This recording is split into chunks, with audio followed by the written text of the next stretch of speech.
J'étais, étant donné l'âge des jeunes, étant donné l'ambiance dans laquelle ça se passait, c'était pas dans Paris aujourd'hui, c'était sur un bateau où on vivait, où le fait d'être nu, par exemple, n'était pas anormal, où il y avait même des massages entre nous, pas des massages comme ça a été parfois dit à caractère sexuel, absolument pas, mais des massages qui faisaient que toucher le corps de l'autre n'était pas tabou.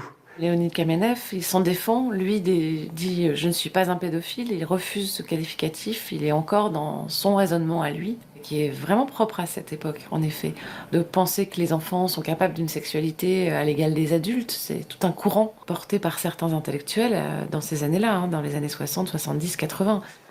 Est-ce qu'on peut revenir sur ce lien entre mai 68 et les pédophiles? C'est une époque de grande libération sexuelle. Dans la foulée, tout devenait permis. Et les pédophiles très malins, très adroits, très manipulateurs, allaient chercher dans la Grèce antique, des choses comme ça. Voilà. À un moment donné, il y a la loi, et la loi, il faut s'y soumettre.